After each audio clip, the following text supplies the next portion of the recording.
time na rin para magpaalam ako, no? Mamaya-maya. Sige, sige. Paano makinig tayo? Hindi na ako presidente. Pare, makinig tayo, tol. All ears, please. Okay. So, nasupport na tayo ng election. So, nagpapasalamat ako. Kasi itong 2012 is talagang napakasaya. Thank you. So, natutuwa ako at may mga bagong miyembro na makakatulong. So, sana 2013, sila ang isa sa magtaguyod para dire-diretso at magtuloy-tuloy ang samahan. Yes. So, ang totoo, hindi talaga ako dapat magpresidente. So, matagal na ako advisor. So, syempre, noong 2012, wala nang mahita or makuha kung sino talaga pipwesto. So, pasalamat pa rin ako at ako inyong ipinwesto. Wala nga, Joel. Okay. Sana dun sa mga magiging bagong presidente, mga officer, so sana ipagpatuloy nyo yung nasimulan namin. Smokers never grow old, man. Lagi kong sinasabi, Power Exhaust Club, so hindi ko hawak dahil ang pangalan ng negosyo ko, Power Exhaust. So, ang totoo, kung malalaman nyo lang ang history, kung paano nabuo ito, hindi dahil sa akin. Kaya sa mga bagong miyembro, baka nag-iisip kayo na kung bakit Power Exhaust Club, hindi dahil sa akin to. So, alamin nyo na lang kung paano nabuo. Andiyan dyan yung mga pioneer. So, una nga, andyan si BJ, si Knock-Knock, si Andy, sino pa ba mga pioneer dito nung time? Si Andrew, sino pa? Si Mac. Okay.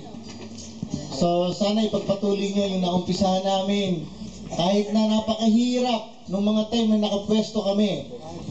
At nung mga time na nakapwesto si BJ, yun ang pinakamahirap sa lahat. So, pasalamat tayo kahit pa paano sa loob ng ilang taon na humawak siya, hindi siya bumitaw. So, kaya sana, ipagpatuloy nyo ang inumpisahan namin. Kung kailangan nyo ng advice, andito lang kami. Okay, so sa mga susunod na magiging officer, so sana magtulungan kayo. Huwag kayong mag-alala sa mga pioneer. Hindi, huwag kayong mag-alala sa mga pioneer, andito lang kami. Ibig sabihin, officer, kailangan kayo talaga ang nagkakaisa kasi alam nyo naman yun eh. Ang totoo, bilang naging presidente, papasalamat din ako dun sa mga naging katuwang ko. Ang totoo, mas malaki ang naitulong nila kaysa sa akin. Tumatayo lang akong presidente pero natutuwa ako sa mga kasamahan kong officer, lalong-lalo na sa presidente, sa vice president, sa secretary.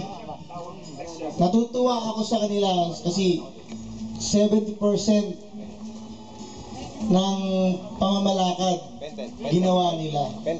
Tumatayo lang akong presidente pero hindi ako talaga halos lahat ang nagpaplano. Kaya sana kung sila naman ang mapwesto, andito lang ako para sumuporta. So, salamat! Salamat! Kung nga pala sa mga ibang officer, so maraming salamat din. So pero susunod na magsasalita yung Vice President. Yes! Malaki na itulong nito. Malaki na tulong yan. Lahat, officer ng 2012, malaki na itulong. Gusto niya away? Tagay mo na. Okay. Stop. Huling pahabol. 2013, sa anniversary run, may gusto akong iwan na ang gusto ko pare, yung mga dating miyembro yung mga pioneer, yung mga nakasama natin, gusto ko 2013, anniversary, makasama natin. Kahit na hindi sila active, so bigyan natin ng chance na maka-attend, baka mamaya nahihiya lang uling pumunta. So bigyan natin ng pagkakataon, baka gusto nila na bumalik sa grupo. So 2013 anniversary, invite natin lahat ng nakasama natin, pati yung mga pioneer. So magbalik tayo dun sa mga pinagmulan. Okay, so maraming salamat. Vice. Sa atin kasi pare, ito lang kapag mayroong lulubog, may lilitaw. Yung mga ating hindi nakasama sa ngayon, tara, hindi natin busy yun. Okay? Pero yun, basta pumirma ka, ikaw ay miyembro ka hanggang nandito to. Alright? Alright. Diyan tayo matatag. Okay. Kahit nawala sila, may namatay na. Isa lang kasabihan ko, brother, mga pare ko, spread the wings and let it fly away. Isa nga. Okay?